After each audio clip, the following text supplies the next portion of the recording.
원장을 맡고 있는 이용종 부경대학교에서 정년퇴직하고 지금 연구소를 하고 있습니다.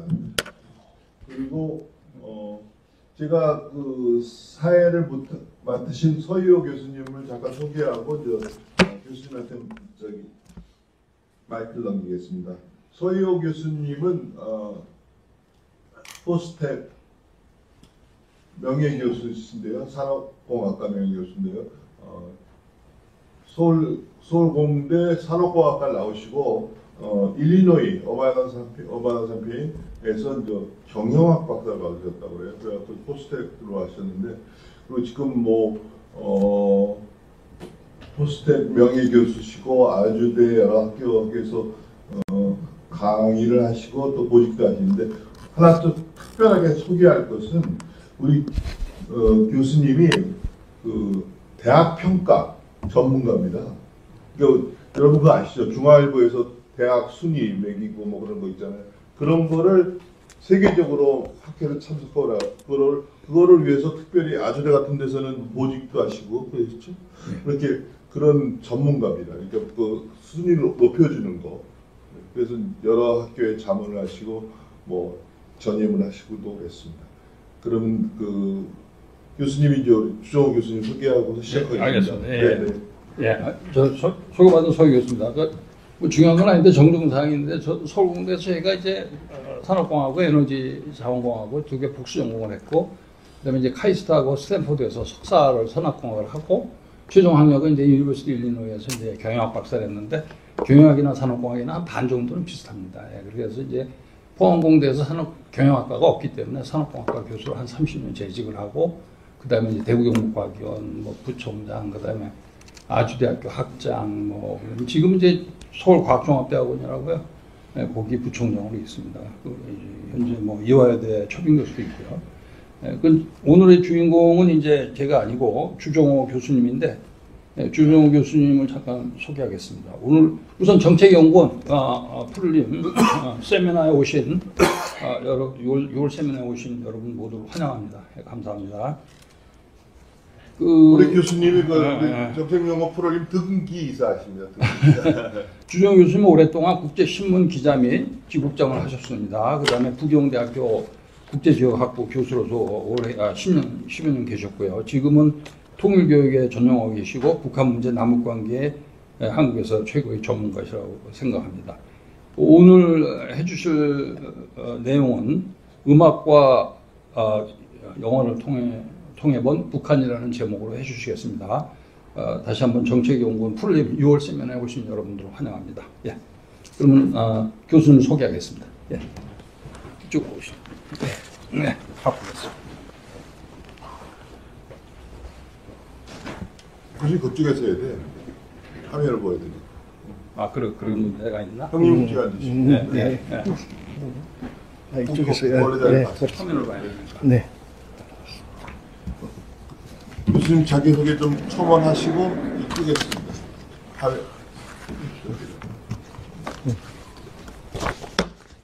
우리 주정호 교수님의 박수를 환영해 주십시오.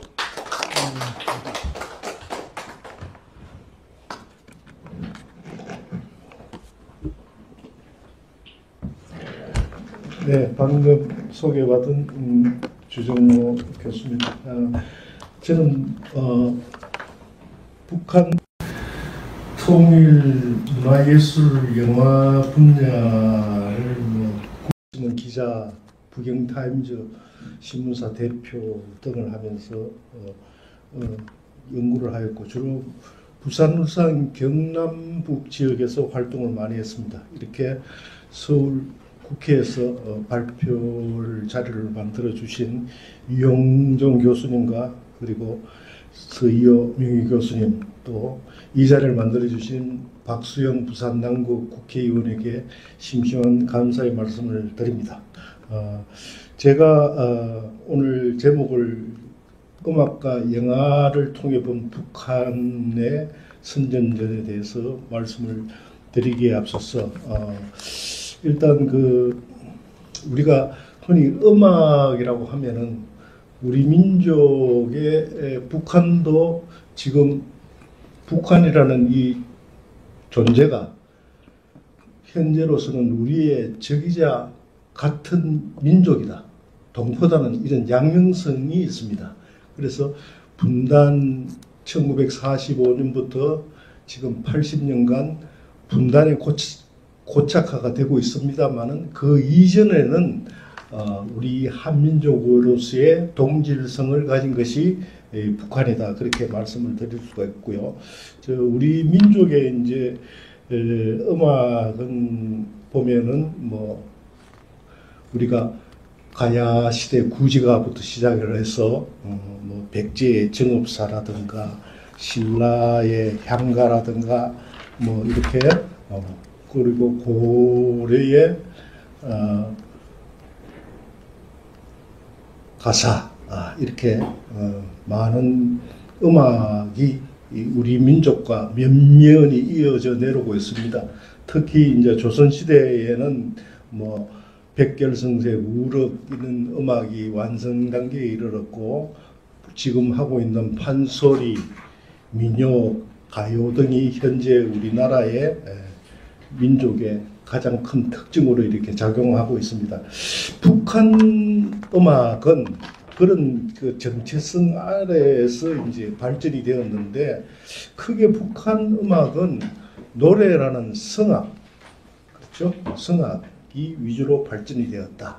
그래서 우리가 이제 음악을 장르별로 보면은 음악, 가곡 음악이 있고 또 교향악이 있고 기악이 있고 또 교성악이라고 칼 오르프 카르미나 브라나 같은 그런 교성곡이 있고 한데 북한에는 주로 발전하는 것이 노래, 쉽게 말해서 우리 하는 노래가 많이 발전이 되었고 북한에서 판소리가 사라졌다는 그 이유 자체는 북한의 김일성 주석이 빽소리 내는 그런 판소리의 발성을 무척 싫어했기 때문에 판소리가 없어졌다. 그렇게 음악학자들이 지적을 하고 있습니다. 북한 음악을 진단하기에 앞서서 김일성에 대한 가족적인 사를 살펴보면은 김일성 주석의 아버지가 김형직입니다. 그래서 북한 평양의 개신교의 숭실학교 다녔었다. 그러면 결국 개신교 신자였다는 거죠. 김일성의 아버지가. 김일성의 어머니가 강반석입니다. 강반석. 베드로를 뭐 반석이라고 이렇게 번역을 하는데 그런 것 같지는 않고 하여튼 그 형제들이 석자 돌림이었는데 강반석인데 이 강반석의 아버지는 강돈욱 장로입니다. 그래서 그 김일성은 개신교의 기독교적 교리를 바탕으로 이렇게 음악에 대한 소양이 어릴 때부터 형성이 되었다. 이렇게 알 수 있죠. 그래서 이제 저는 이 개인적인 그 김일성의 음악 성향을 가지고 김일성가의 기독교적 배경이란 그 논문을 부산의 그 고신대학교 교회사 연구소에서 한번 발표한 적이 있기 때문에 지금 이번에 발표하는 데 많은 자료로서 활용이 되었습니다. 그래서 북한의 그 가장 먼저 나오는 그 음악 정치란 말이 지금 나오는데 음악 정치란 나오는데 다음 음악 정치란 게 북한에서 음악 정치란 게 이 발제자가 임의로 붙인 말이 아니고 북한 정부에서 2000년도에 인민무력성 집회에서 인민군 총정치국장 조명록이 붙인 정식 명칭입니다. 그 당시에 2000년대 북한은 1990년도에 고난의 행군일 때 북한 사람들이 많이 굶어 죽었기 때문에 그 북한 인민들의 사기를 북돋우고 또 침체되고 한 그 사회 분위기를 북돋우기 위해서 음악 정치라는 그런 말이 생겨났죠. 그래서 이제 음악 정치라는 이 말의 뜻에 따라서 북한에서의 음악은 예술이 아니고 하나의 사상 프로파간다를 하는 무기고 투쟁의 수단으로 사용이 되고 있습니다. 동양에서 전통적으로 음악 악자를 보면은 한자로 보면요, 초두가 들어가죠. 그래서 그게 약자고 비슷합니다. 악자가 약자가. 그래서 동양에서는 음악의 기원이 치유와 명맥이 되고 있다. 그렇죠?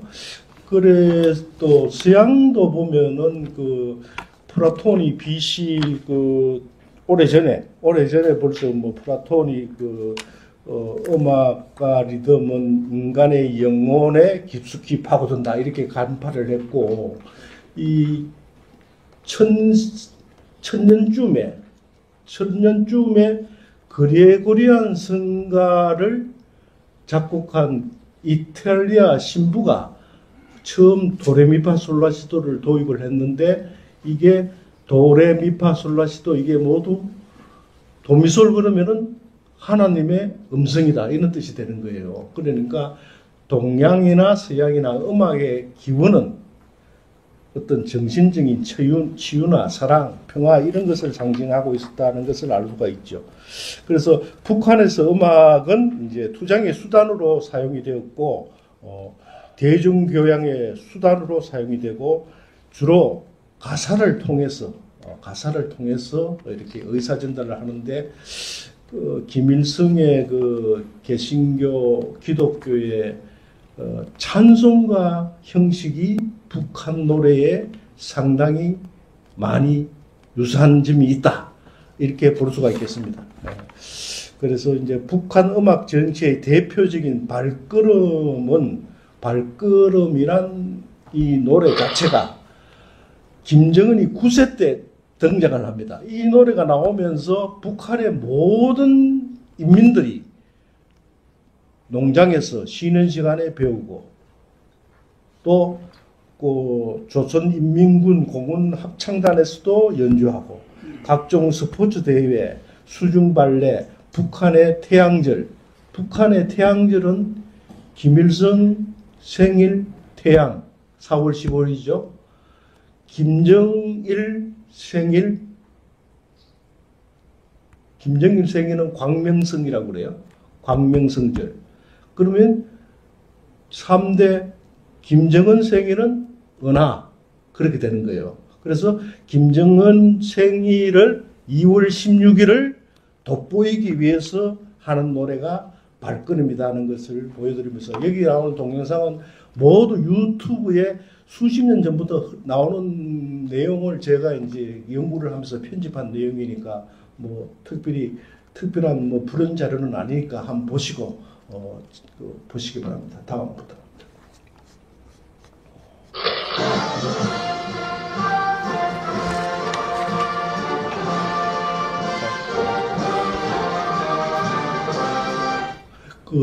농장에서 집체, 총화, 북한말로 총화죠. 총화 시간에 저렇게 모든 주민들에게 저렇게 발걸음 노래를 김정은 9살 때 가르치기 시작합니다. 다음.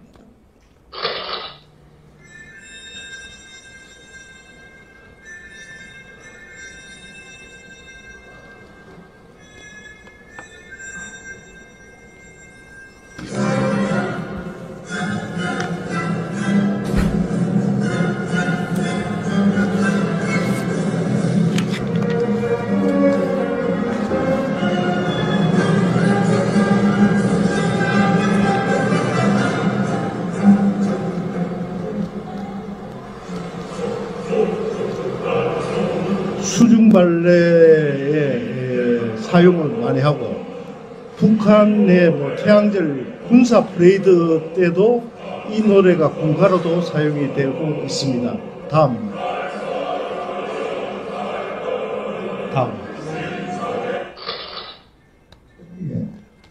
이제 가사 내용이 잘 보시기 바랍니다.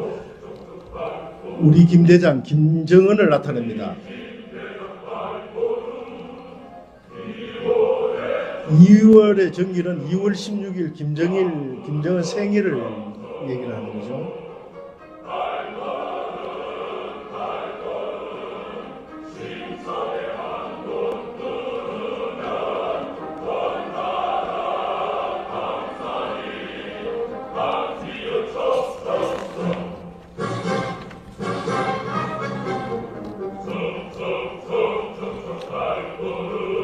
네.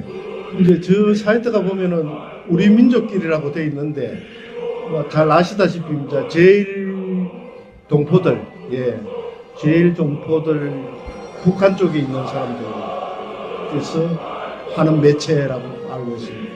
예, 다음 합시다. 예, 자, 그래서 이제 북한이 음악 정치라고 하는 이유를 이제 2000년대부터 이렇게 극명히 나타나고요.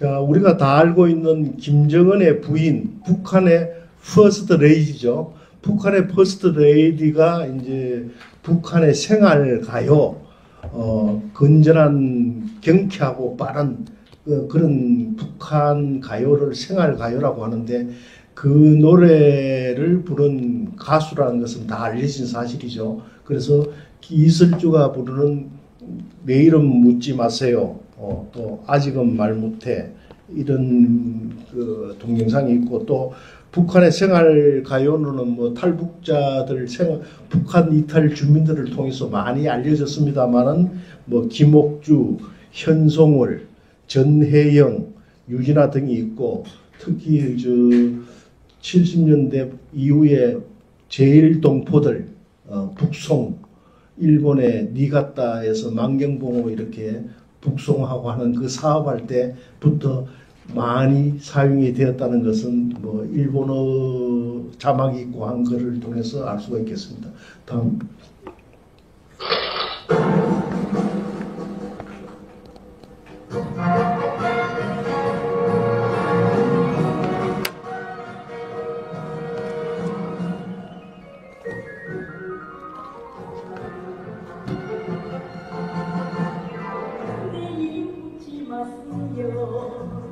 이름을 묻지 마세요. 그 무슨 큰일에 따도 이름을 묻지 마요. 남녀 제 앞에 싸는 온라인. 네, 리설주 북한의 퍼스트 레이디의 현지 가수일 때 모습입니다. 그 다음 하겠습니다.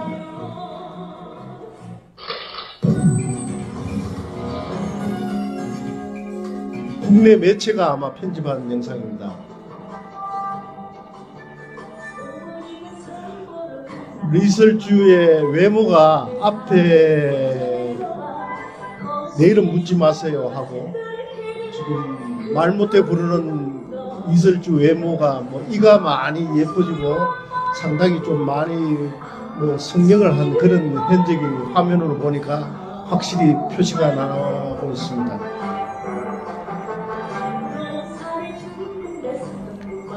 네, 다음 하겠습니다.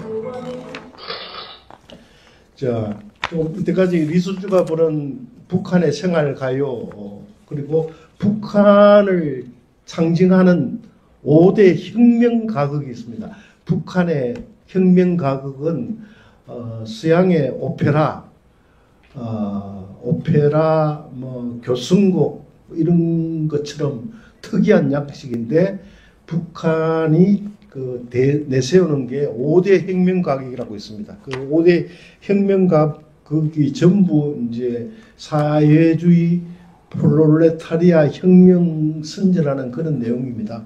그래서 피바다, 꽃파는 처녀, 1972년작 영화로도 만들어지고, 밀리마 이야기하라, 당에 잠든 딸, 금강산의 노래, 1973년 김일성 60일의 생일 기념으로 제작된 이 노래인데, 여기에 보면은 북한의 국화, 북한의 나라꽃, 목련화, 목련화 창가도 나오고, 이렇게 북한이 자랑하는 그런 예술. 한때 뭐 1990년대까지만 해도 이런 것은 뭐 불온 유인물이다 이렇게 해서 국회 도서관이나 통일부 도서관에 가야 이렇게 열람이 가능했습니다만 지금은 뭐 유튜브에 아무나 이렇게 다 열람이 가능한 그런 내용이 되었습니다.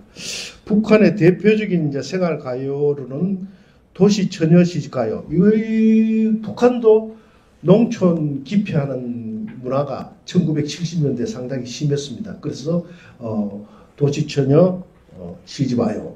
도시 처녀 농촌 총각에게 시집 가서 잘 살아라. 그런 내용이죠. 계몽적인 내용이고 반갑습니다. 반갑습니다. 이건 뭐 제일 도포들 교포들 상대로 많이 부르는 노래고 휘바람 이 노래도 북한 가요 중에 제일 유명한 노래죠. 여성은 꽃이라네 나의 어머니 처녀 시절 나의 사랑 나의 행복 이런 생활 가요가 우리나라에도 많이 알려져 있습니다. 북한 이탈 주민들이 이렇게 우리나라에 와서 예술단을 조직을 해서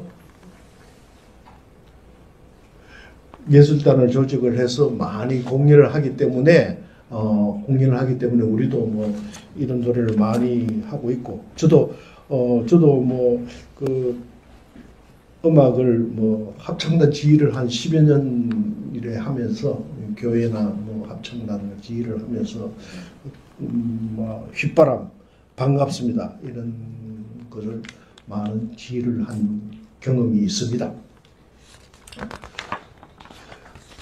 그래서 이제 처음에 김일성 시대의 음악 정치가 본격화된 게 김정일입니다.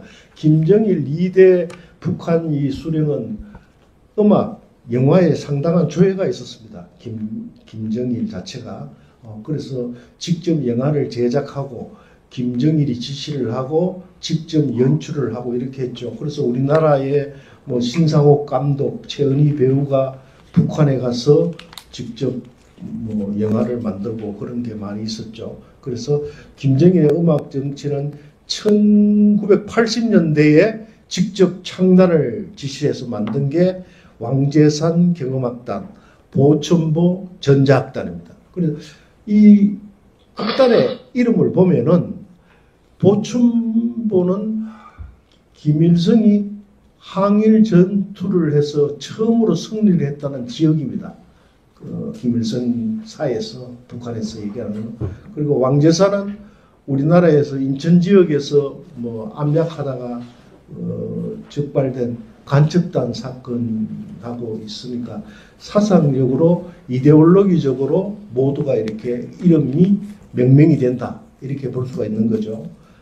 그래서 음악 정치의 목적은 고난의 행군 이렇게 북한 사람들이 굶어 죽고 하는 그런 시기에 음악으로서 사상적으로 고무시키고 사회주의 사상을 지켜내기 위한 그런 정치적인 수단으로 사용이 되었다 이렇게 생각할 수 있습니다.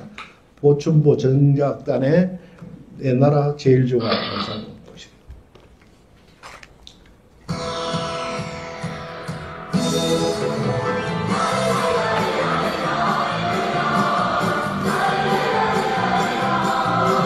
생활가요가 보면 4분의 4박자 빠른 비트가 특징입니다. 이건 내용을 보니까 북한에 망경봉호가 일본 니가타 망경봉호 제일동포들 북한으로 데려갈 때 사용했던 그런 노래 같습니다.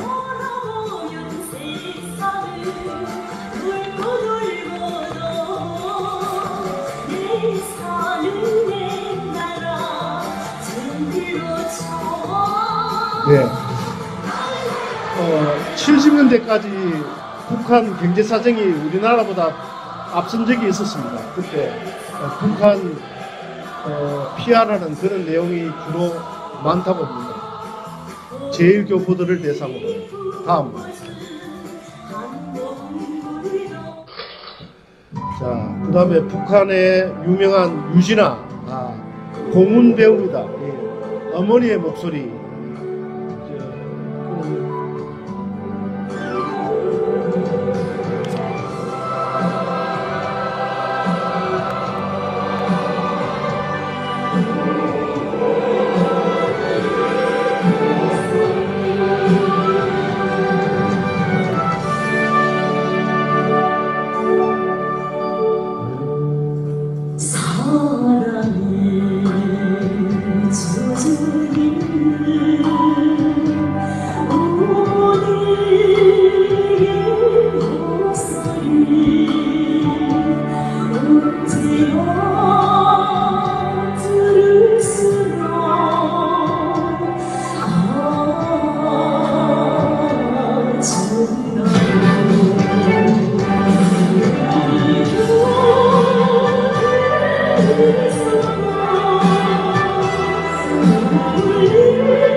예, 그 어머니의 목소리가 이제 가사 내용을 봤습니다만은 우리가 이제 가사 내용을 보면은 어머니의 그 모정에 대한 그런 주제입니다만은 북한에서 사실 어머니라는 것은 노동당을 지칭을 하는 겁니다. 북한에서는 그 어버이는 수령이고 어머니는 노동당을 가리키는 것이다.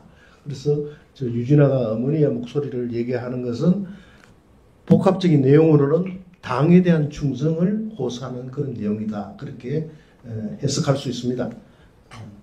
그 김정일 시대의 음악에 대해서 살펴봤고, 김정은 북한의 이제 3대 김정은 1984년생이죠. 1984년 2월 16일이니까 이제 우리 나이로 40세인데 김정은이 그 2012년도에 이제 집권하면서 제일 먼저 북한에도 헌법이 있으니까 북한 헌법을 고치면서 헌법 전문을 아예 바꿉니다. 뭐라고 바꾸느냐 하면은 조선민주주의 인민공화국은 핵보유국이다.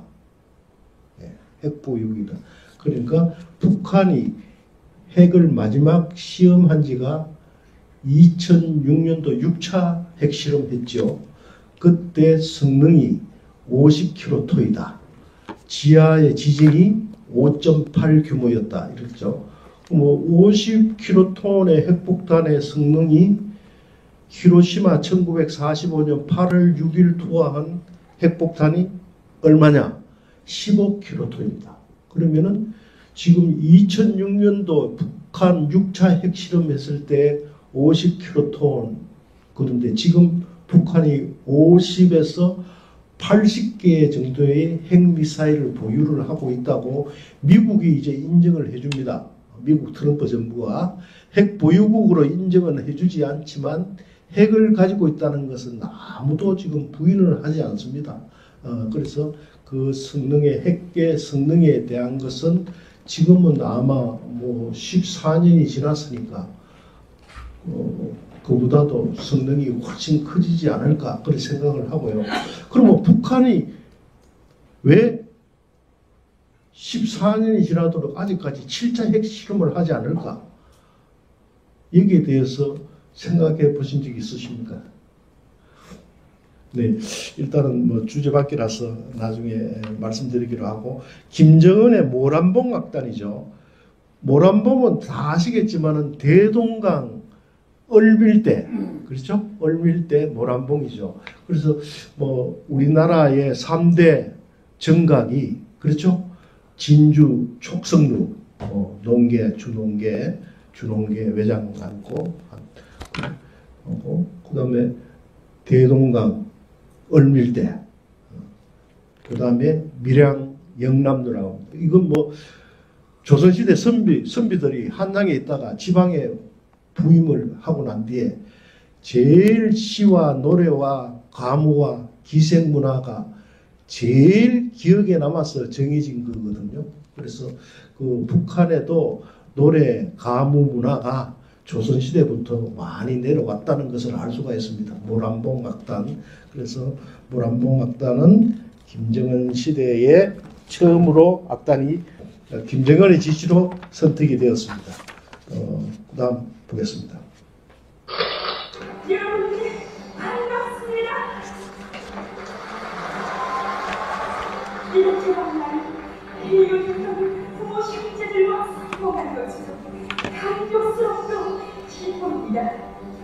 우리 모두는 다같이 살 수 없는 하나님의 주님, 하나님의 인종이라는 혈을 뜨거운 정당으로 이 삶을 같이 하고 있습니다. 이제 오히려 보진 우리 교회가 통일의 시대를 알아보일 장중한 교회국으로 이루어지기를 소망하며 지금부터 말씀을 기억하는 한가위 복교를 시작하겠습니다.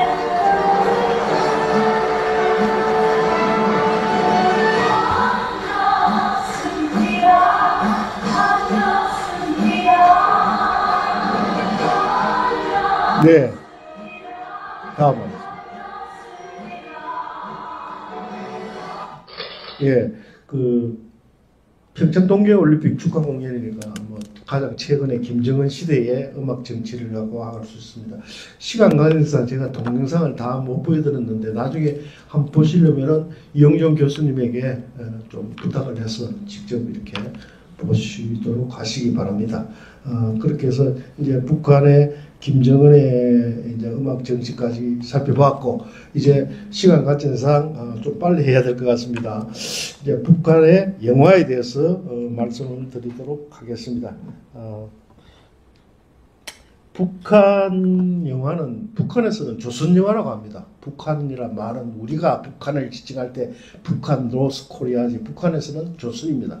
뭐든지 조선민주주의 인민공화국이고 조선이고 하는 조선 영화인데 이 조선 영화를 보면은 그 일제 강압기 때는 남북한이 공통적인 그 컨셉으로 움직였습니다. 항일 영화. 그거는 뭐 북한 남한 그때는 없었으니까 최초의 이제 우리나라의 항일 영화 이전에 최초의 영화는 이제 춘사 나운교의 아리랑 남북한 공이 이 영화를 가장 처음에 우리나라의 사람이 만든 영화라고 보여지고 조선 총독부에서 1923년도에 저축 장려 캠페인 월라의 맹세 이런 게 있었고 또 영화 이전에 연쇄극이라고 연극하고 화면하고 이렇게 하얗게 보여주는 그런 영화도 1923년에 있었다 이렇게 볼 수가 있고 조선 영화로는 북한 영화로는 이제 홍길동, 림꺽정 북한은 리라고 이랬었기 때문에 림꺽정, 오부작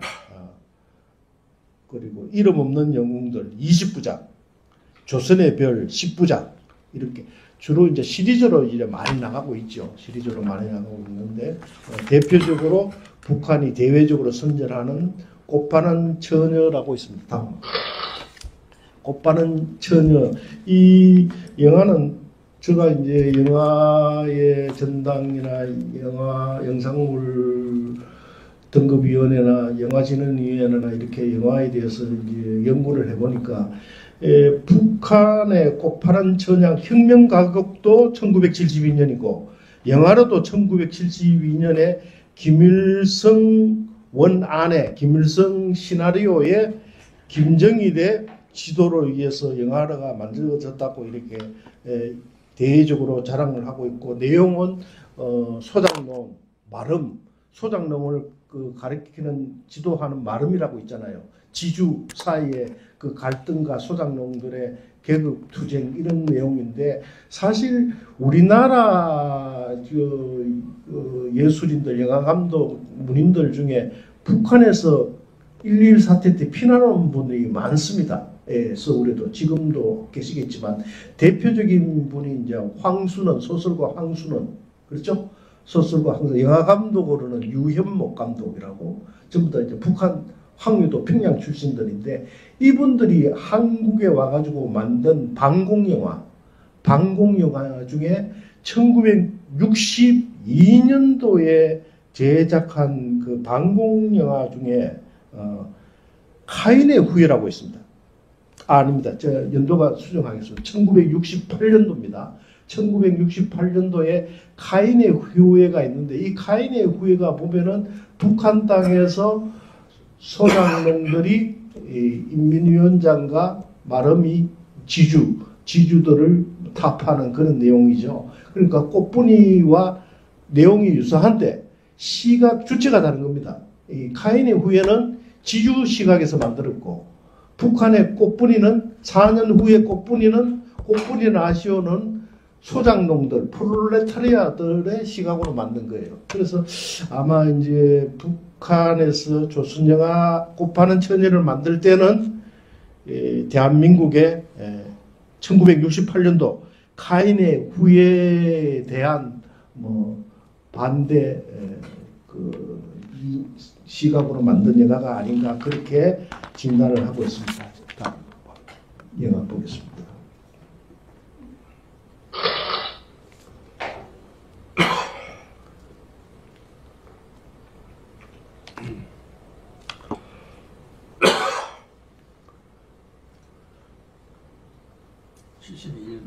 네.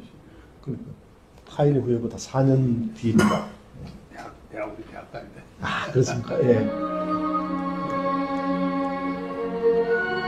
그러니까 혁명가가 곱하는 처녀를 만들고 그것을 또 영화로도 만들고 노래도 하고 이렇게 북한의 가장 인기 있는 레파토리다 이렇게 보시면 되겠습니다.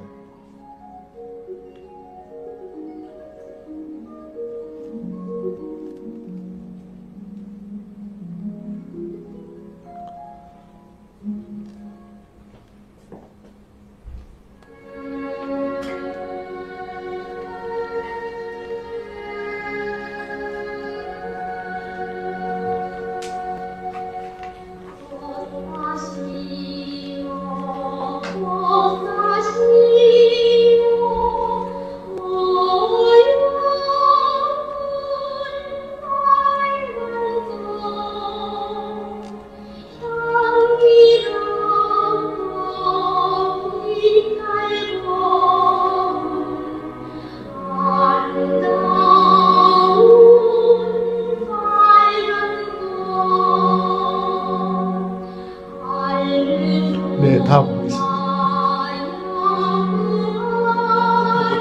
예, 다음. 아, 그래요? 시간이 괜찮습니다.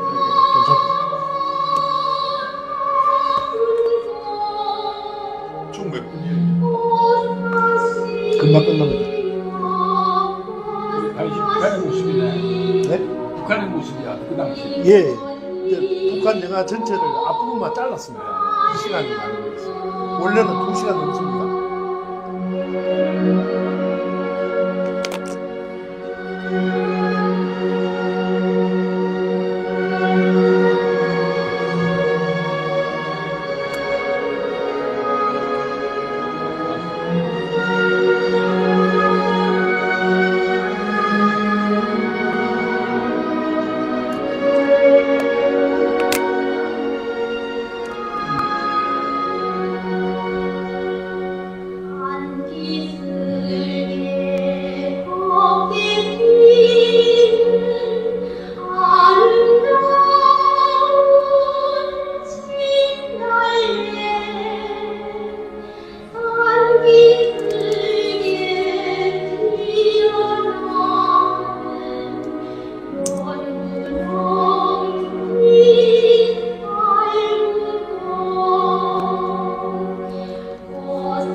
한자로 써있는데 일제 시대를 대하는 건가?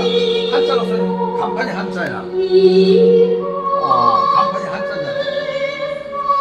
이게 1972년작이니까 아마 70년도 쪽에 제작이 아니에요. 그건 한자는 안 써. 그러니까 영화 세트를 만든 거죠. 이 배경은 일제시대니까. 그러니까. 예. 일제 시대.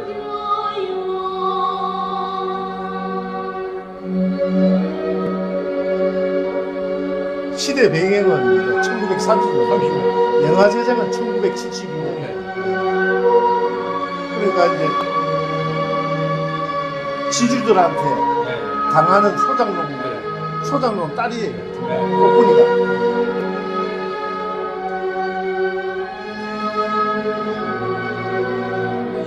내용 주거를 뭡니까? 소장농 그러니까 나중에 소장 혁명해가지고 맞아요. 소장농들을 모두 타부하는 내용이죠. 카인의 후예도 마찬가지입니다.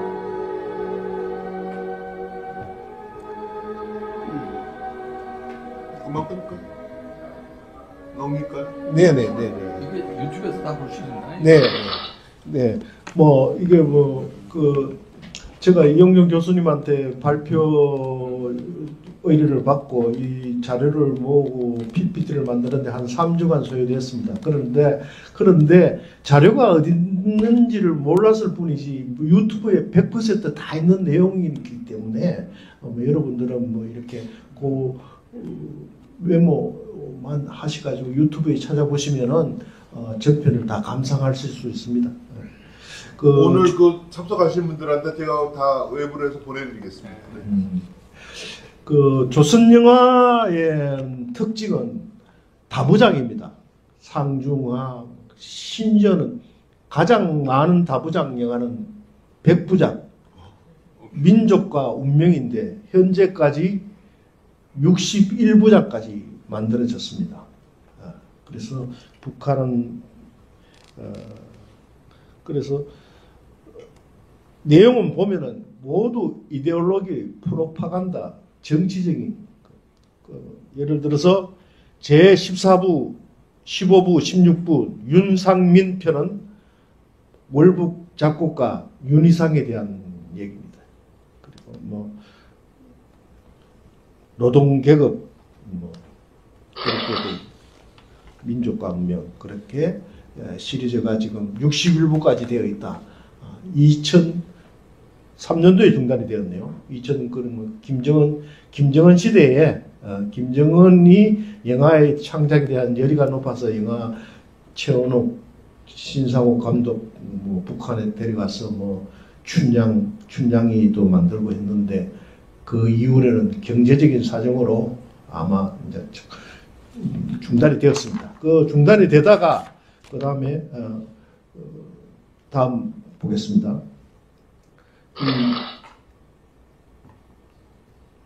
제1편 민족과 운명. 내가 배를 먹고 자란 이 강성 땅에는 나의 외할아버지가 지어냈다는 이른바 샘물 철학이라는 말이 전해지고 있다. 샘물 철학. 그 어떤 형태의 가설이라도 일단 전기로에 들어가면 하나의 붉은 샘물이 되는 것과 마찬가지로 민족의 그 어떤 성은도 농기록의 품 속에 들으면 그 모양 외에는 달리 될 수 없다는 것이 노인의 소위 인생 철학인 것이다. 내가 평생을 샘물과 더불어 늙어온 나의 할아버지와 다른 운명의 나의 아버지 그리고 샘물의 역사에 대해 장편 소설을 쓰려고 결심하였습니다. 어느 한 기회에 들은 한 여인의 놀랍고도 기이한 운명에서부터였다.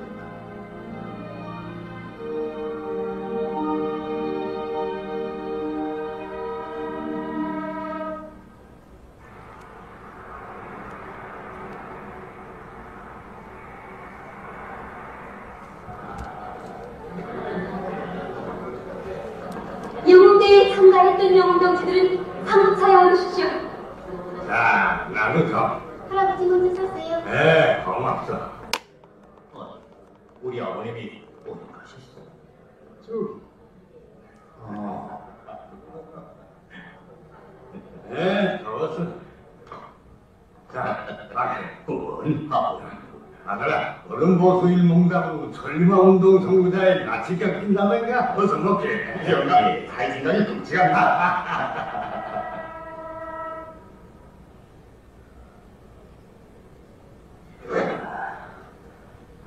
아버님,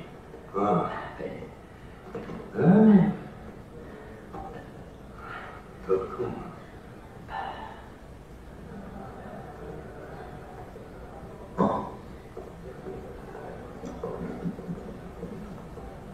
바로 이 여인이었다.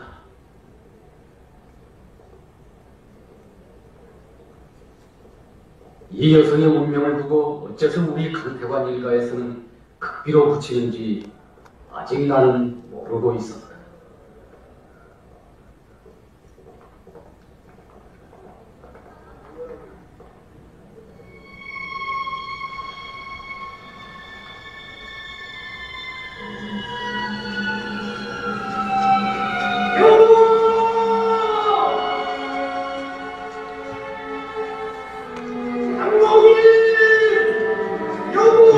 네, 다음 하겠습니다.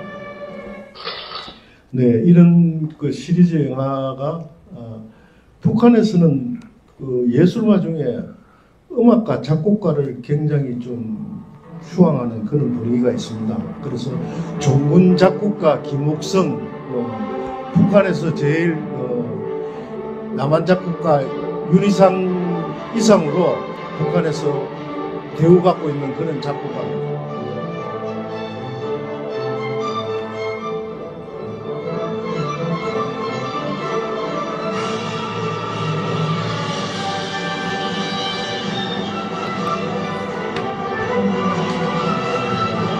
네, 다음 하겠습니다. 이제 들꽃소녀는 북한 전투기 비행장의 여군들의 혁명투쟁을 그리는 그런 영화 주제가 되어 있습니다.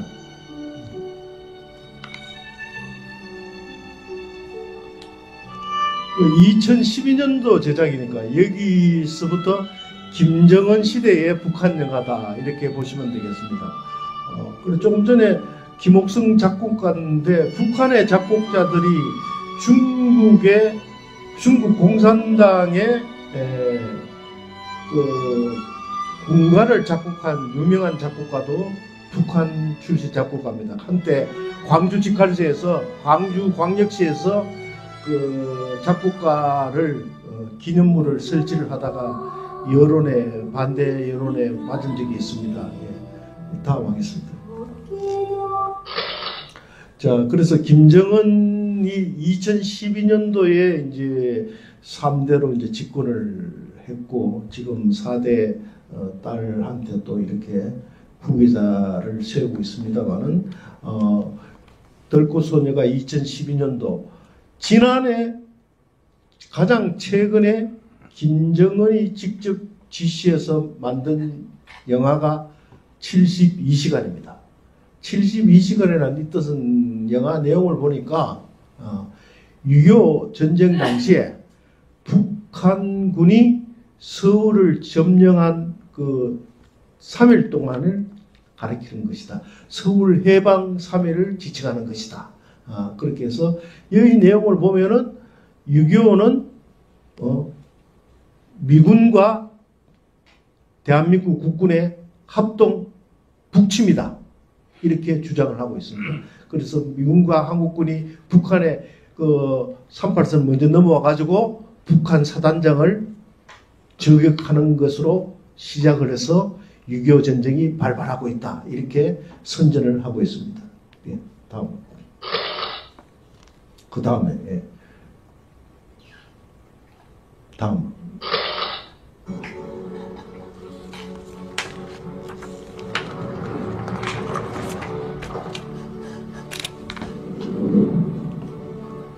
조선 예술영화 촬영소에서는 예술영화 72시간을 시대의 번복의 작품으로 새로 창작하여 세상에 내놓았습니다.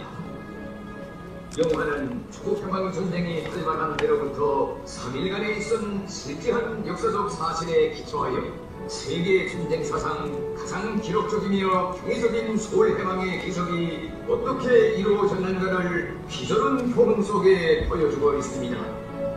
서울 해방 72시간 동안의 전쟁 행정을 역사적 사실 그대로 보여주는 예술영화를 전쟁물 영화의 대표작 대골작으로 만들 것을 발기하신 경의하는 김정은 동지께서는 영화의 제명과 종자를 주시었을 뿐 아니라 친히 장면 대본들까지 집필해 주시면서 영화 창작의 모든 공정을 종육적으로 지도해 주시었습니다. 화염이 날리는 상영 현장에 나오시어 당시의 역사적 사실과 시대적 환경, 군영 지도의 일기까지 하나하나 품들여 보증해 주시고 배우 선정과 연기 형사, 특수 분장과 촬영 기교를 비롯한 형상의 모든 요소들이 기상이 높은 경지에서 훌륭히 완성되도록 보름보름 순정화 이끌어주신 위대하신 원수님의 불철주야의 로고에 의하여 탄생한 새시대 영화혁명의 호기한 사람. 영화를 통하여 우리는 1950년 6월에 불이 쏟아지는 결전장에 자신들을 세워보며 당중앙의 영도의 절대 충성, 절대 복종함은 모든 승리의 생명이고 근본 담보라는 호기한 진리를 새겨안고 비상한 분투와 혁신으로 위대한 이 시대를 빛내어갈 의지를 더욱 굳게 가다듬게 될 것입니다.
1950년 6월 25일 22시 15분 거선인 인근 검찰부 경량.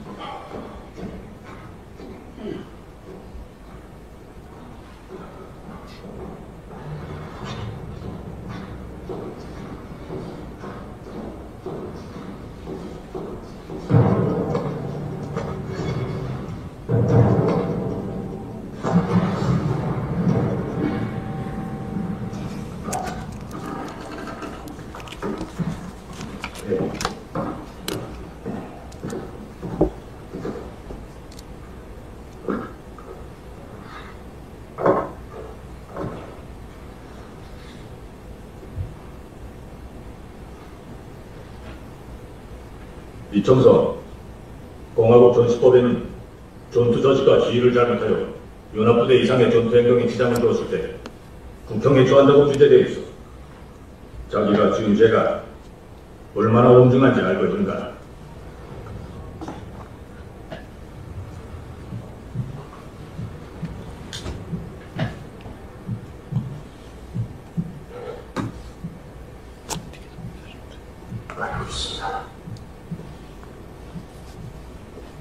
전쟁 발발 15일전 금천. 이름이 뭐랍니까? 왕복입니다. 왕복이? 예. 한번 내려놔요. 근데 내가 사랑한 동생을 앞서도 됩니까? 내리지 않으면 앞으로. 알았습니다.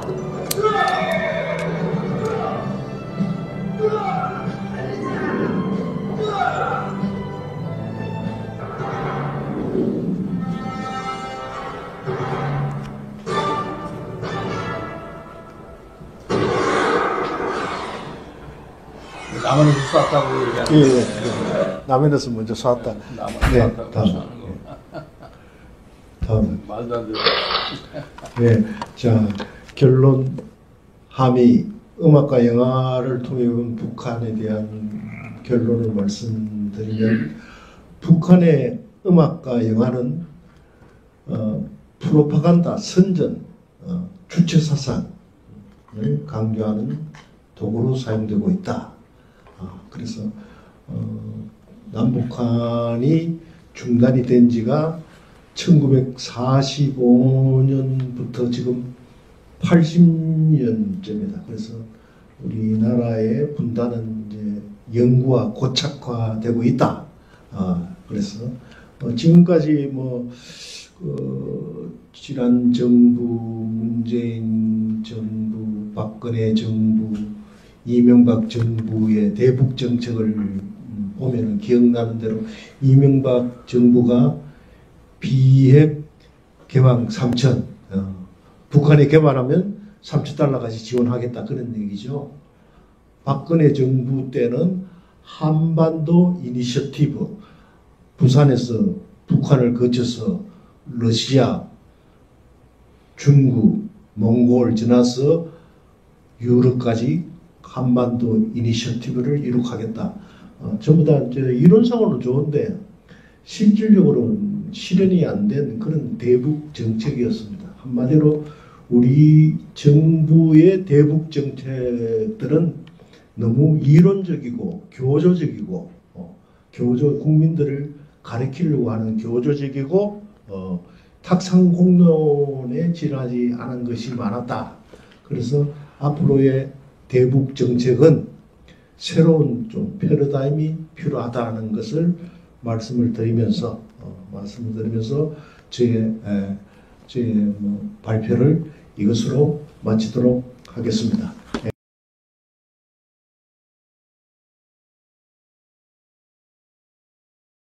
아까 그 질문만 던지고 답을 안 해주신 건데, 그러니까는 이제 제가 여기 좀 인터넷 뒤져보니까 2006년에 첫 핵실험을 하고, 네. 그 다음에 2017년에 마지막 실험을 했다 이렇게 2017 나오네. 그러니까 이제 지금 이제 2006년이 첫 핵실험이고, 예. 6번인가 하고 2017년이 예, 제가 착각해서 예, 말씀드렸습니다. 예. 그러니까 이제 8년간 실험을 안 했는데, 네. 그 이유는 챗GPT 요즘에 제가 많이 쓰거든요. 네네. 그 이유는 뭐냐 물어보니까 챗GPT 주장은 이제 챗GPT 주장은 여러 개가 있더라고요. 우리가 이제 서너 가지가 복합적인데 뭐 교수님은 이제 또 정확한 답을 가지고 계실 텐데 그 챗GPT 주장은 이제 이미 완성이 돼가지고 더 이상 실험할 필요가 없다. 왜냐하면 실험 자체가 위험하니까. 그다음 두 번째는 그 지렛대로 쓰려고 예를 들면 국제하고 협상할 적에 미국이나 이런 거 협상할 때 까불면 실험한다. 뭐 그런 식으로 이제 그 무기로 쓰려고 그런다. 뭐 그렇게 한 서너 가지 이유를 댔네요. 여기. 예, 근데 교수님이 확실한 정답은 뭡니까? 예. 2017년도에 6차 핵실험을 했을 때 지하에서 뭐 5.0 이상의 지진이 일어났다고 제가 알고 있고, 또 그 핵 미사일의 성능이 50킬로톤 이상이다고 우리나라 정부에서 공식적으로 밝혔는데, 제가 북한이 지금 지하 핵실험을 많이 해서 백두산 활화산이 100년에 한 번씩 역사적으로 좀 대폭발이 일어났고, 이를 소재로 한 우리나라 영화도 많았습니다. 북한 핵무기를 파괴하기 위해서 백두산 화산을 고의로 폭발을 하는 하정우 나오는 그런 영화가 있었습니다. 얼마 전에.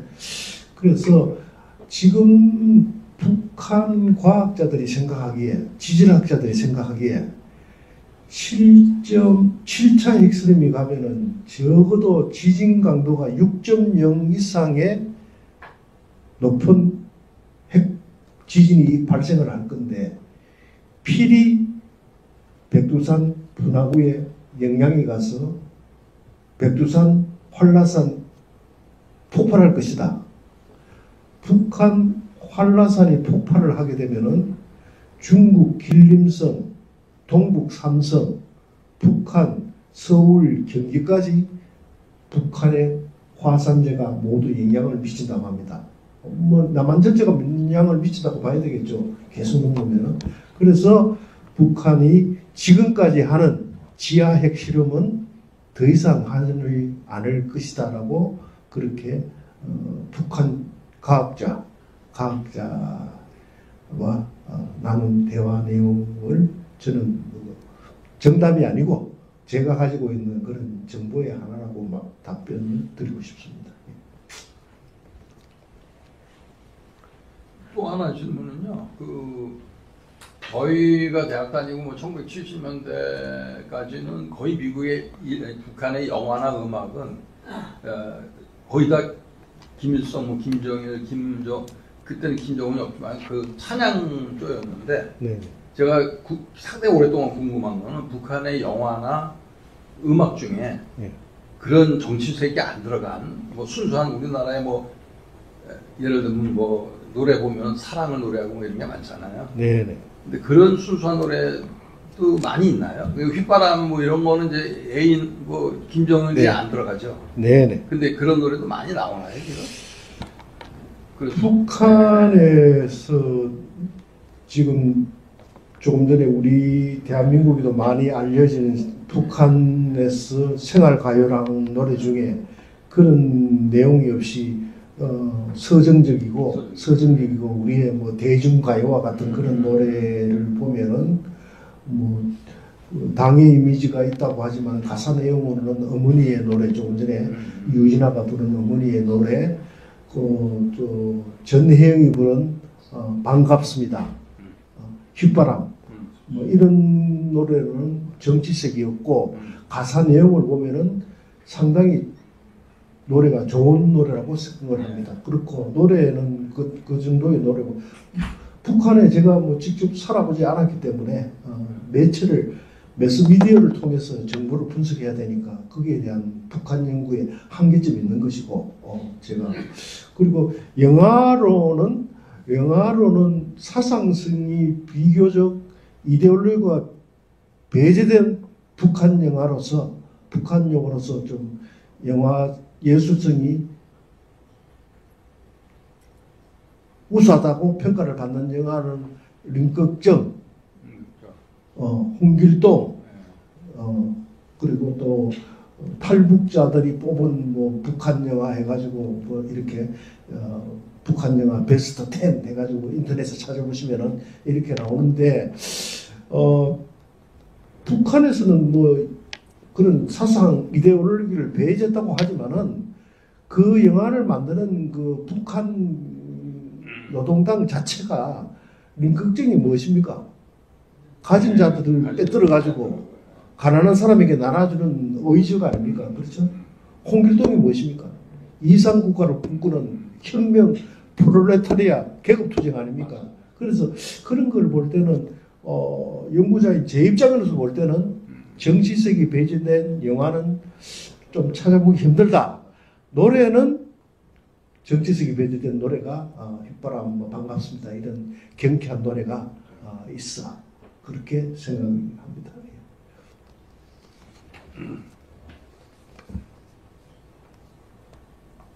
그 아까 원자력에 관련돼서 네. 잠시 말씀하신 본 취지하고 조금 차이가 있을 거라 생각을 네. 하지만 네.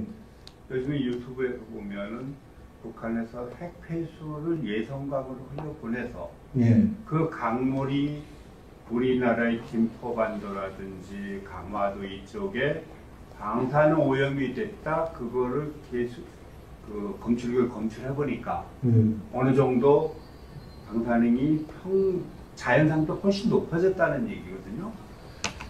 그렇다면 그거는 그쪽에서 우리 쪽에서 보기에는 우라늄 광산을 개발을 해서 우라늄을 추출하고 폐수를 처리하지 않고 그냥 흘려보낸 거 아닌가 하는 생각이 들거든요. 그럼 우리나라까지 와서 김포나 강화도에 이렇게 방사능 오염이 되기 시작했다면 북한의 그 강물이 지나가는 경로, 뭐 100km, 200km 되겠죠. 거기는 훨씬 더 심하지 않겠느냐. 소위 말해서 사람이 살 수 없는 정도가 되지 않느냐는 우려가 돼가지고 혹시 그에 대한 혹시 정보나 이런 게 있으신가 해가지고요. 실례지만 선생님 성함하고 뭐 소속 알려주시죠. 네, 저는 자유민주 시민연대라고 하는 시민단체 소속이고요. 예. 이름은 백자 준자 선배님. 후자입니다. 마이크 대고. 예, 키고 마이크요. 제가 뭐 여쭤본 거는 혹시 핵과학자이신가 싶어서 제가 완전히 뭐 도사 앞에서 여러분들은 그런 소리를 하면 안 되잖아요. 그래서 저는 뭐 아시다시피 뭐 언론, 문화예술, 뭐 영화 이런 쪽에 오랫동안 연구를 하고 활동을 했기 때문에 핵과학자는 아닙니다. 제가 이제 스크린하고 연구해본 북한 핵에 대한 것은 첫째 북한이라는 나라는 NPT를 탈퇴를 했어요. 그렇죠. NPT 그러니까 국제 NPT 핵 조약을 준수를 하질 않아요.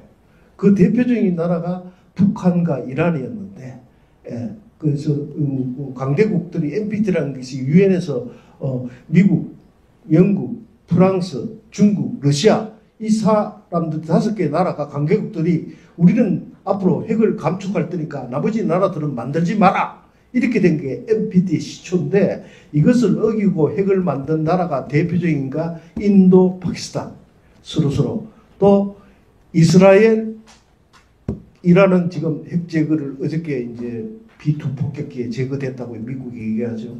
그런데 북한은 이란처럼 저렇게 제거를 못한 이유가 첫째 이란하고 이스라엘처럼 1400km가 떨어진 게 아니고 남북한은 불과 40km밖에 안 떨어졌어요. 그러니까 북한 핵에 대해서 누구도 지금 제어할 수 있는 국제적인 규약이 없다는 거예요. 그래서 지금 방금 말씀하신 그게 너무나 심각한데 심지어는 2011년 일본 후쿠오카 핵 발전소 쓰나미 해가지고 그 일본에서 쓰나미 발전소가 파괴가 되어서 1000km가 떨어진 일본 동해에서 떨어져서 그 해류가 돌고 돌아가지고 일본 해류는 우리나라에 오지도 않는데 만일에 우리나라에 왔다고 생각을 해서 부산 앞바다가 오르면 그 해류가 오는 게 6개월 이상 걸린다고 해요. 과학자들이 얘기하는 게. 그런데 그 해류를 시민단체들이 강력히 투쟁을 하고 있기 때문에 일본산 생선 모두 수입 금지돼요. 그리고 지금 부산시에서 하는 게 뭐냐면은 부산 연안 12개소에 후쿠시마 핵물질이 있는가 없는가를 매일 지하철 대형 광고판에 공개를 해야 됩니다. 영도 앞바다, 광안리 앞바다, 해운대 앞바다, 다대포 앞바다에 핵물질, 검출 없음 이렇게 되어가 있기 때문에 세계의 핵무기, 핵에 관한 그런 규정이 중국과 북한에는 통용이 안 된다. 통용이 안 된다. 이게 제일 큰 문제죠. 그게 사실이라도 제어할 방법이 없다는 거예요. 더군다나 중국은 더 심하겠죠.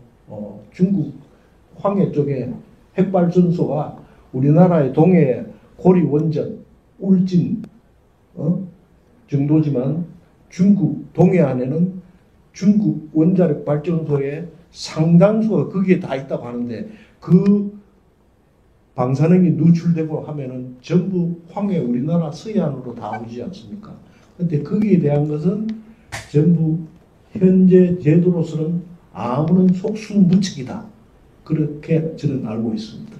그렇다면 좀 말씀드린 대로 그쪽에 평산지구라고 하던데 평안도 거기서 우라늄을 캐서 정련하고 뭐 하면서 나오는 폐수를 부대책을 흘려보낸다면 우리나라 김포나 강화도는 결국에 그 영향을 계속 누적시킬 수밖에 없지 않느냐.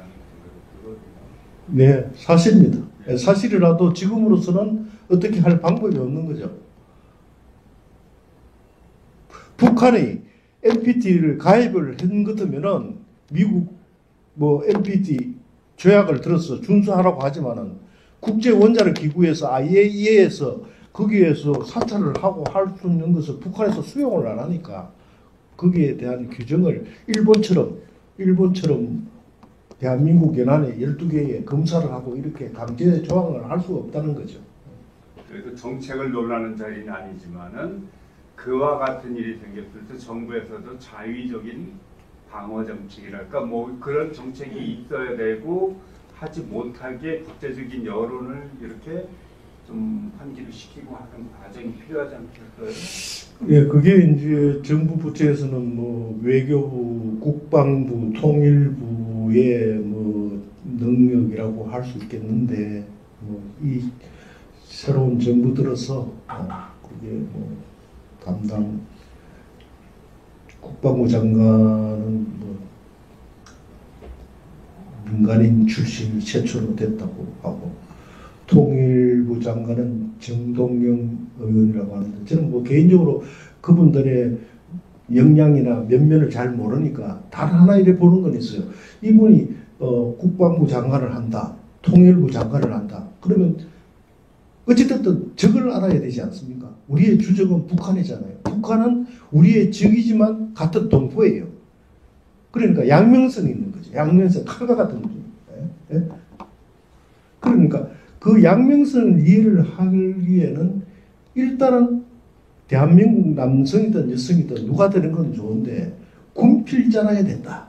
제 개인적인 소견입니다. 군필자라야 된다. 그러나 이렇게 보면 국방부 장관도 보면은 뭐 이병이라고 되어 있는 거 보니까 우리 군 생활할 때 이병은 방위병 출신이거든요. 동사무소 방위병들 이병 요즘은 사회복무요원이라고 해가지고 4급 받은 사람들이 동사무소 시청에 이렇게 근무하고 월급을 한 100만 원 정도 받아요. 그러니까 굉장히 경쟁을 많이 하죠. 그 뭐 4급 받아서 동사무소 근무하면서 9시 출근해가지고 5시 퇴근하는데 월급을 100몇만 원씩 받으니까 얼마나 좋아하겠어요. 그리고 정동영 장관은 보니까 육군 병장이라고 돼 있더라고요. 그래서 뭐 군에 대해서 통일 북한에 대해서 뭐 좀 실질적인 그런 대북 정책을 뭐 하지 않겠나 뭐 그렇게 나름대로 이렇게 보고 있습니다. 예. 자, 이제 본론으로 돌아와가지고 북한의 그 영화나 음악 같은 문화 그 활동이 남한에 어떤 영향을 미쳤을까요? 쟤네들의 체제 단속을 위해서 체제 모국성을 강조하기 위해서 북한 주민을 위해서 뭘 만든지 그거는 사실 좀 관심이 없고 북한에서 만들어진 문화 그러니까 영상, 음악들이 남한에 어떤 영향을 미칠 수 있을까요? 북한의 크게 큰 카테고리로 얘기하면은 북한의 문예 활동, 문예 활동의 가장 그 시초는 1930년대 프롤레타리아 혁명에서 시작을 합니다. 문학계 카프 운동이라는 데서 시작을 하는데 그건 뭐냐면은 러시아 유엔 1917년도 볼셰비키 혁명 그 정신을 담자는 그런 쉽게 말해서 사회주의 사상을 앞세우는 그런 문예 활동인데 그 북한의 문예 활동이 대한민국에 영향을 미쳤다기보다 북한 주민들의 사상을 사회주의 사상으로 이렇게 결집시키는데 영향을 한 것이 크지 대한민국 국민들에게 영향을 끼치다고는 거의 극소수가 아니겠나. 지금 그 인터넷 유튜브 시대에 북한 동영상을 보고 그것을 동경한다든가 그것은 진실이라고 맹신을 한다는 사람은 극소수지 대한민국의 정상적인 젊은이들 2030 세대들 아무도 거기에 동요하리라고는 생각을 하지 않기 때문에 정부도 2000년 이후에는 북한 유인물에 대해서 북한 신문 이런 게 대해서 불온 유인물이라고 규정 안 해요. 그전에는 저희들이 북한 유인물을 보려면 국회 도서관에 가서 신분증 주고 열람을 하고 복사도 잘 안 해줘요. 통일부 통일교육원에 가서 1박 2일 숙박하면서 도서관에 가서 북한 노래 전집 찾아보고 북한 노래 전집이 한 10,000페이지가 넘습니다. 책이 북한 이런 책을 보고 북한 노래가 어떤 형식으로 하는지 무슨 단조인지 가사가 어떤지 이렇게 연구를 했지 요즘처럼 유튜브에 모두 있는 그런 시대는 아니었습니다. 예. 제가 보기에는 선배님 질문에 좀 답변을 좀 보태면 저도 이제 94년에 귀국해갖고 국제정치를 전공했기 때문에 이제 통일부, 민주평통, 통일교육을 많이 받았습니다. 그래갖고 이제 북한 영화를 통일부 통일교육원 같은 데 가서 영화를 보는데 지루해서 못 봐요. 지루해서 보다 그냥 두세 편씩 보여주는데 중간에 나와서 했다.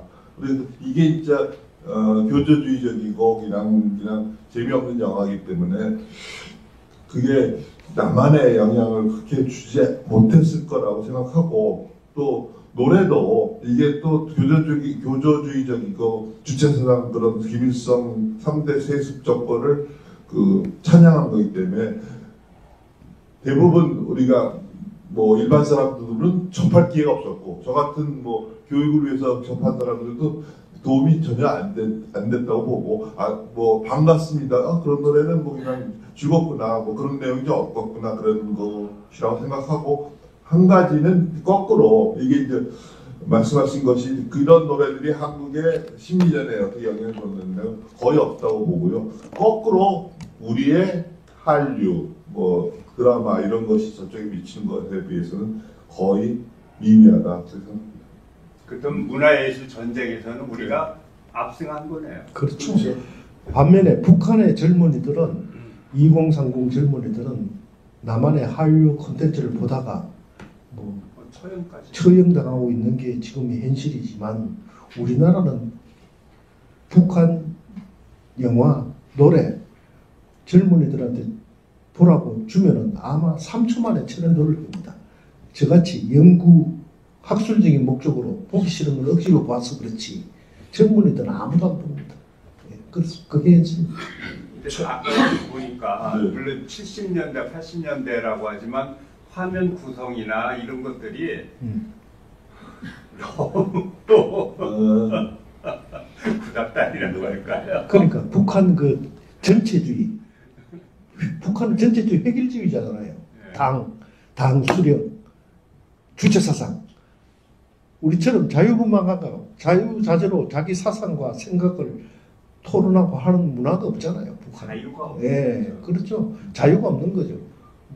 농민 농민들도 딱 쉬는 시간 정해져 있고 서로 쉬는 시간에 자아 비판하고 총화 시간 갖고 북한은 우리는 의석주라고 하지만 북한 사람들은 탈북자들 다 식의주라고 해요. 식의주.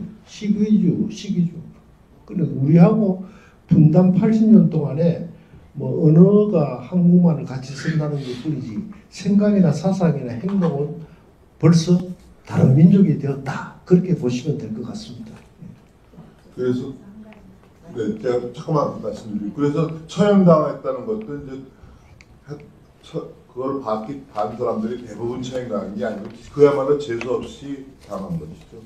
북한에서 그다음에 그래서 강철한 기자 같은 사람이 보내는 USB를 보내는 거 그런 것이 큰 그 우리가 대북 심리전에서 도움이 크게 된다고 생각합니다. 그럼 사회 보시죠. 이용정 교수님 잠깐 사회를 보시면 여기다가 바로 예, 맞습니다. 예. 저도 자유민주 시민연대 이제 활동하고 있는 사람인데요. 저도 아까 이용정 교수님 말씀하신 대로 그 제 15기 때 민주평통 중앙여성위원장을 했습니다. 그래서 평통에 관련되고 북한의 자료들을 많이 볼 수 있고 통일부 브리핑도 많이 받은 바가 있습니다. 근데 또 마이크 대고 오늘 왔어요. 이렇게 네, 오늘 이렇게 이제 영화를 조금 구체적으로 본 경험은 사실 많은 사람들이 없으리라고 봅니다. 다 여러분들이 말씀하셨듯이 너무나 낙후되어 있는 또 지금 현 세대에 맞지 않는 그런 영화 내용과 영화들이기 때문에 자기네 체제 보존을 위한 어떤 북한 내 심리전을 이용한 것이지 그것이 어떤 지금 세계적인 문화에 영향을 미친다고는 저는 생각하지 않습니다. 단 지금 우리나라 내부의 현황을 봤을 때 그동안 문화, 예술, 영화까지 정말 좌파들의 전유물이 되고 말았습니다. 그래서 지금 오늘날 우리 보수들이 맞이하고 있는 이런 여러 가지 상황들도 우리가 문화 전쟁에 밀렸기 때문에 이런 현실을 맞이하고 있지 않나 생각을 해서 저희들이 지금이라도 늦지 않았으니까 우리 우파가 역할 분담을 해서 문화 전쟁에 좀 힘을 쏟아야 되지 않겠나. 특별히 2030 세대들한테 이 근대사라든가 우리나라 역사라든가 특히 지금 6.25를 맞이해서 지금 백선엽 장군 영화가 나왔는데 그거조차도 좌파들이 국회에서 지금 시사회 하는데 와가지고 막 행패를 부리고 영화관에서도 여러 가지 불미스러운 일이 일어나고 또 최근에 윤희성 감독이 대한민국을 암살하라는 내용 제목으로 그 이재명에 대한 영화를 만들고 있습니다. 근데 그거를 15분짜리 그 제작 발표를 하는데 그걸 이미 벌써 영화관에서 못 들게 합니다. 그래서 이런 우리 국내 내부도 한 번은 좀 토론할 수 있는 기회를 갖는 게 좋지 않나 하는 생각에서 코멘트 드렸습니다. 예. 이상입니다.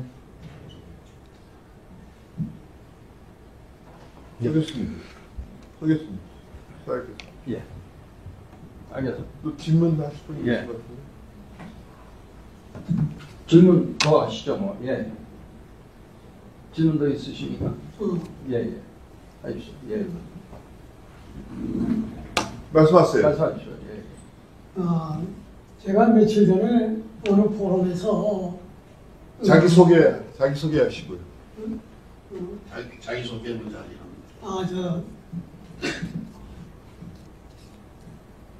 저는 국민의힘의 국책자문회 부위원장을 맡고 있는 송중섭입니다. 제가 며칠 전에 어느 포럼에서 숙명여대 화빈옥 교수라고 북한학 교수라고인데 그분이 강의를 하시는데 제목은 뭐냐면 북한 장마당을 보면서 앞으로 내다본 북한의 경제에 대해서 말씀을 했었는데 다른 문제와 달리 정치적인 문제가 아니고 아주 메랑콜리하게 잘 재밌게 넘어가서 그런데 오늘도 이제 주정호 교수님의 음악과 영화를 듣는 북한에 대해서 비슷하게 잘 들었습니다. 그래서 제가 생각하는 게 이 주정호 교수님을 우리가 저 영종 교수님하고 상의해서 두 군데 포럼이 있거든요. 두 군데, 하나는 자유헌정 포럼이라고 있고 하나는 이제 정대철 대표가 있는 그 포럼이 있는데 거기 상의해서 한 군데 초대하고 싶습니다. 그런데 그 얘기 간단하게 했습니다. 예, 감사합니다. 예. 저는 뭐 자익 우익을 전혀 개의치 않고 사실 이거를 준비를 합니다. 뭐 사실 또 정치적인 시각은 자익 우익보다 사람 인물을 됨됨이를 보는 그런 시각이고, 조금 전에 그 질문하신 뭐 북한 대한민국 암살하라 이재명 암살 중, 그건 뭐 이재명 정부에서 당연히 못하게, 좌파 우파를 떠나서 당연히 그거 못하게 해야죠. 자기들 대통령 그 암살하는 테마 같으면.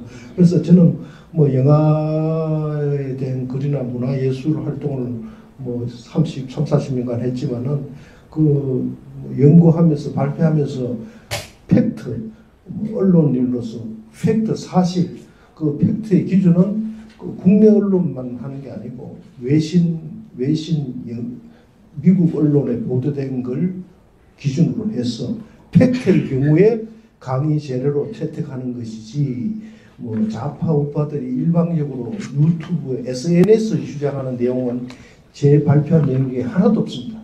모두 세계적인 언론에서 공정된 내용만은 저는 채택을 하지, 주장하는 내용은 일절 저는 발표 내용을 채택을 하지 않는다고 말씀을 드리겠습니다. 한 가지만 더 말씀드릴게요. 이제 교수님이 그런 말씀을 주시니까, 지금 좌파들은요, 서울의 봄부터 시작해서 뭐 최근에는 그 김건희 여사 얘기 신명이라는 영화, 정말 눈 뜨고 볼 수 없는 그 김기리라는 배우를 내세워서, 근데 그런 관객들이 지금 엄청나게 들고 있어요. 우리 승리의 시작, 진짜 6.25 전쟁의 영웅이신 백선엽 장군 승리의 시작 영화는 6명, 5명 개봉한 지 지금 며칠 안 돼, 방금 바로 내려야 되는 그런 상황이에요. 그래서 저는 정말 우리가 지금 문화예술, 특히 영화, 이거에 정말 관심을 갖고 조금 생각을 좀 깊이 있게, 심도 있게 하고 힘을 좀 모아야 될 때가 아닌가, 그런 생각을 합니다. 그리고 저쪽 사람들은 영화에 엄청난 투자도 하고 또 수익도 만들어내고 그런 상황이거든요. 근데 우리 우파는 너무 지금 지지멸멸한 그런 상황이라서 많이 가슴 아프게 생각하고, 좀 귀하신, 특히 주정호 교수님 같은 분들이 좀 관심을 가지시고 이렇게 좀 많은 의견도 주시고 도움을 주셨으면 하는 바람입니다. 예, 알았습니다. 네, 또 다른 질문 있으면 해주십시오. 네, 질문 주십시오. 네, 네, 저는 지금 제가 잠깐, 제가 알기로는 제가 그러면 자기소개.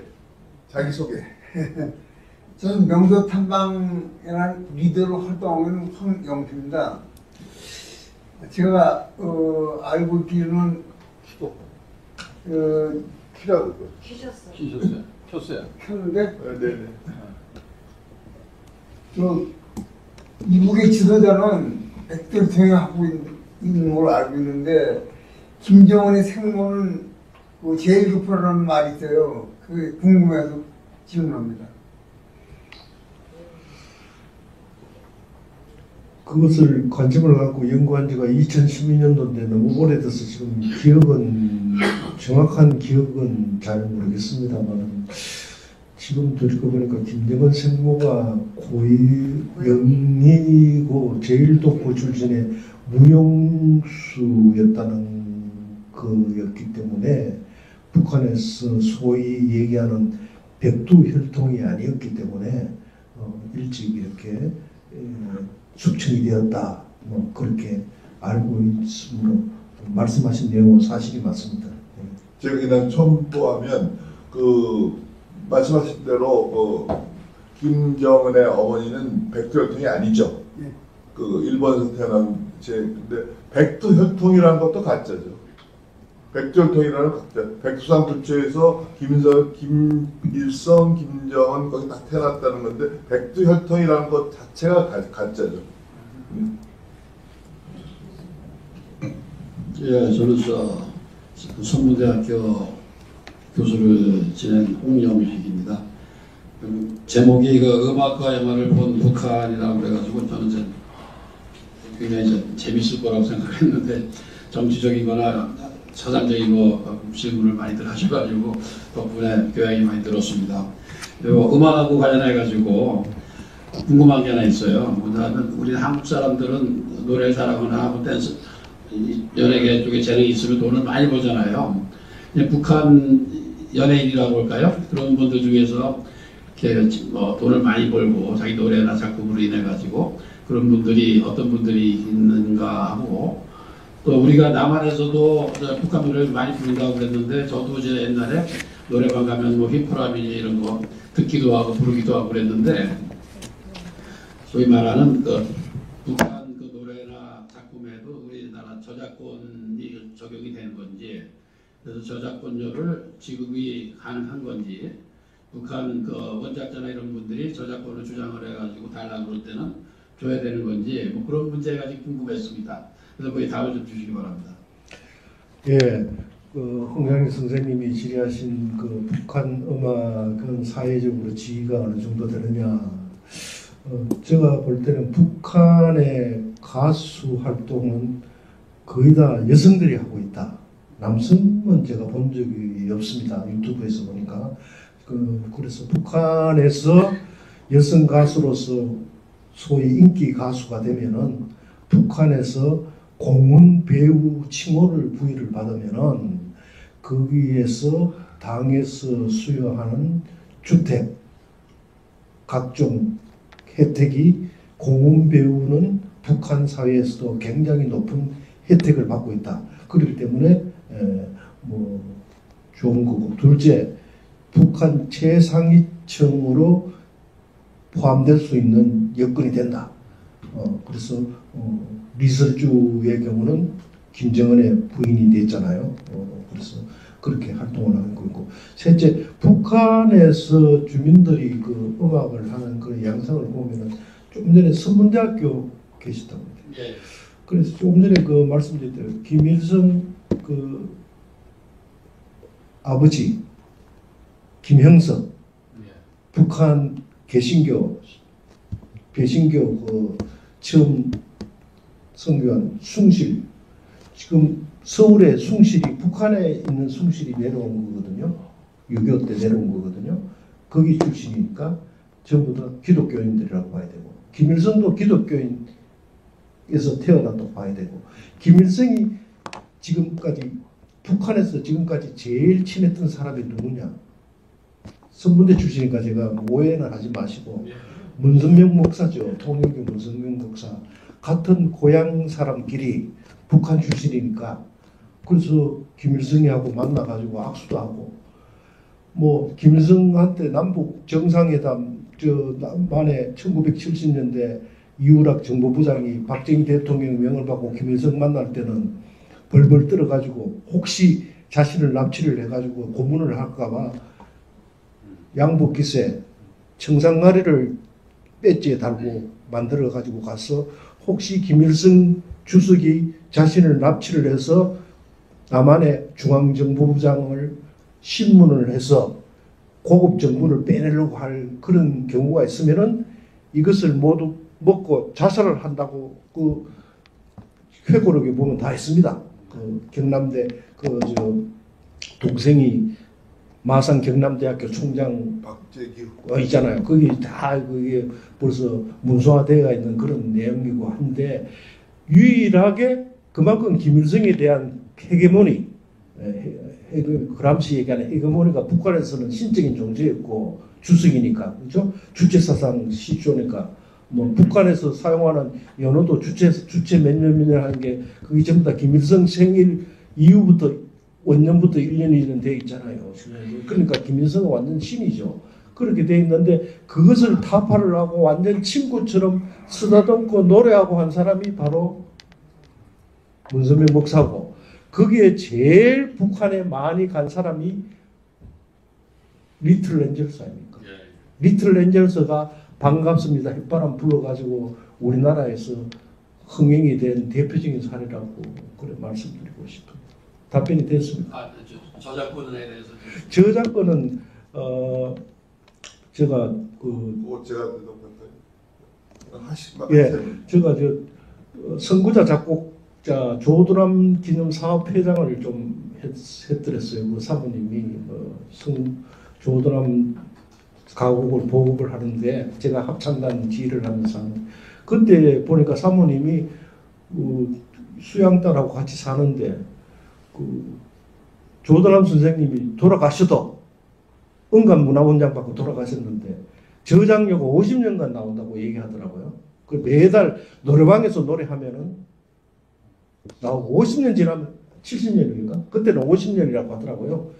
이 벌써 한 10년 전이니까 2000년 되니까. 그래서 그거 가지고 산다고 해서 제가 이제 알았고 지금은 방금 선생님 말씀하신 70년이라고 하네요. 그래서 북한도 이제 거기에 구태여 주장한다면은 그렇게 되겠지만은 우리처럼 학술 연구 목적으로 하는 사람은 해당은 안 되고 북한에 어디고 만일에 대한민국에서 그게 해당되면 KBS, MBC, SBS에서 남북의 창 이런 거 할 때 막 북한 노래, 영화 이렇게 상영하잖아요. 그런 것은 이제 줘야 되겠지만은 현 체제로서는 북한 조선중앙TV하고 대한민국의 연합뉴스하고 특약이 맺어져 가지고 대한민국의 KBS, MBC, SBS는 연합뉴스에 사용료를 주고 그걸 그대로 하는 거죠. 그러니까 지금 북한의 저장료는 연합뉴스가 모두 주고 있다. 조선중앙TV에 주고 있다. 저는 그렇게 알고 있습니다. 제가 그냥 첨부하면요. 우선 북한의 노래하고 무용하고 이런 사람들은 뽑을 때 어렸을 때부터 뽑는데 걔들이 성분이 좋아야지. 부잣집 애들이지. 그러니까 우선 그런 애들이 대부분 올라가고요. 그래갖고 나중에 이런 연예인단에 들어가는 거로 알고 있고요. 두 번째 우리 주 교수님이 잘 얘기하셨는데 카피라이트 그거는 북한에서는 사진에 대해서는 하지 않습니다. 그래서 우리가 김정은 사진을 아무리 갖다 써도 허락하지 않는데 아까 이제 연합뉴스 그런 것도 있지만 그때 말씀이 한번 났었죠. 지금도 계속되고 있을 때인데 임종석이가 북한에서 있는 동영상을 우리가 갖다 쓰면 그것을 사용료를 내게 해갖고 김종석이가 장인된 어느 단체에서 돈을 모아갖고 북한에 준다. 그게 있고요. 세 번째 교수님이 그런 연예인 가수가 되었고 돈 번 사람이 있느냐? 그거는 교수님이 말도 안 되는 신분이죠. 북한에서는 청문이 좋아갖고 아파트를 받고 그런 건 있겠지만 주어진 사회주의 국가지 자기가 해갖고 돈을 왕창 벌었다. 그거는 장마당이 들어난 다음에 돈 번 사람이 있으지만 그거는 질문이 될 수가 없죠. 네. 우리 원래가 예정된 시간이 4시까지죠. 그러니까 시간은 아직 좀 남아 있습니다. 그러니까 자 이렇게 토론하시고 저는 근본적으로 그러니까 이제 핵 전쟁. 지난번에 며칠 전에 신문 보니까 재래식 무기는 우리가 훨씬 더 앞서고 있지만 재래식 무기가 전혀 의미가 없다. 이런 칼럼도 어디서 나왔더라고요. 그래서 북한 문제를 오랫동안 연구했었으니까 가장 이제 안보 문제로서 핵전쟁, 핵으로 북한이 한국을 공격할 가능성을 어떻게 보십니까? 그러니까 그리고 핵전쟁이 일어나면 우리는 당할 수밖에 없는 거고요. 왜냐하면 재래식 무기로는 감당이 안 되는 거라고 그렇게. 수 교수님께서 남북한의 군사력에 대한 질문이라고 이해하시면 되겠습니다. 남북한의 재래식 군사력이 대한민국이 앞선다는 것은 국민 대다수가 다 알고 있는 사실이고 우리나라 국방비가 전체 예산의 한 2.5%라고 하는데 올해 대한민국 예산이 670조 정도 되는데 이것을 미국이 주한미군 주둔비의 5%까지 올려라. 나토처럼. 나토는 어저께 다 오케이 했으니까 앞으로 그러면은 아시아 쪽에 일본, 한국, 뉴질랜드, 오스트레일리아, 필리핀 등등 이렇게 일본은 뭐 주한미군이 58,000명, 우리나라는 평택 기준으로 해서 한 28,000명 정도 된다. 그러면 우리나라가 이제 문제는 북한의 핵이다. 우리가 핵이 없으니까 북한에게 대비한 그런 전력을 군사용으로 비대칭 전력이라고 하는데 3대 비대칭 전력이 핵 그리고 화학무기, 방사능 화학무기. 셋째는 이제 지금은 완화됐습니다. 사이버 사령부, 사이버 공격, 북한의 해커들. 첫째 이제 핵무기는 우리나라는 없습니다.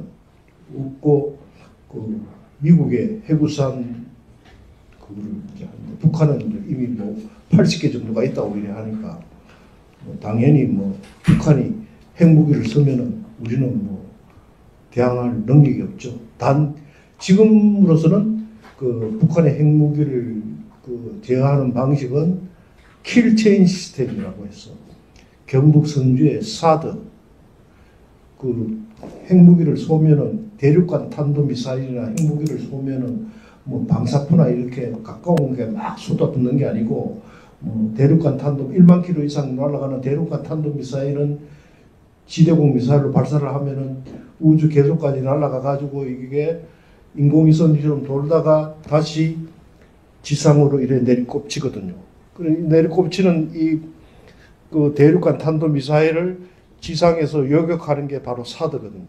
이 사드를 북한뿐만 아니고 중국이 가장 싫어했던 이유가 이제 그런 요격용이기 때문에 우리는 이제 북한이 핵무기를 사용한다면은 지금으로서는 뭐 미국의 지원 없이는 대응 방법이 없습니다. 제가 군생활할 때 저도 이제 공군 현역을 왔는데 1980년도까지 군산에 미군 전략 핵무기 미사일이 있었어요. 그래서 한반도 비핵화 해가지고 모두 철수를 해버리고 그 핵무기가 이제 전부 괌, 사이판 미군 기지로 빠져나갔기 때문에 지금으로서는 뭐 우리 자체적으로는 없다. 다만 미국에 의존하는 수밖에 없다. 미국이 조기 경보로 캐치해가지고 대한민국 뭐 이지스함, 공군 작전사령부 이런 데서 다 미리 그런데 그게 너무 걱정할 게 아닌 게 핵을 발사를 하려면은 고체 연료 미사일 이렇게 차가 12륜 구동차 가가지고 미사일을 세우고 이렇게 연료 얻고 이렇게 발사하는 그 시간이 최소한도 30분에서 1시간 걸리는데 지금 한반도 상공을 배회하는 인공위성이 미국하고 대한민국 인공위성만 해도 몇 개가 있는데 북한의 모든 그런 군사적인 동향, 적외선 파악을 30분 만에 한 번씩 하는데 그게 캐치가 다 됐다. 갑자기 큰 대형 미사일이 움직이면은 되면은 바로 공군 동해안 같으면은 K2 대구, 강릉, 서해안 같으면 수원 전투기 바로 출격이 돼가지고 이제 바로 박살을 낸다는 게 킬체인 시스템이고 그래서 이제 우리나라 자체적으로는 능력으로는 좀 아직까지는 안 되고 있고 핵 화생방전은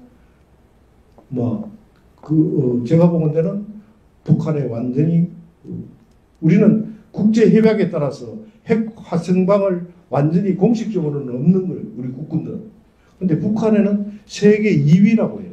이 화생방 부대, 배낭 특수부대 애들이 배낭에 메고 와가지고 남한에 곳곳에 와가지고 화생방 이거를 뿌려버리면은 곳곳에 게릴라 테러가 됩니다. 실제 이제 사이버는 우리나라가 이제 사이버 사령부도 생기고 해서 거기에 대해서는 완전히 보완이 됐다 그런 생각됩니다. 근데 이제 우크라이나 그 러시아 전쟁에서 보면은 그 미국 대통령이 누군가 그 우크라이나가 핵을 포기할 때 그 당시 대통령이 누구였죠? 그 사람이 자기가 정말 후회한다.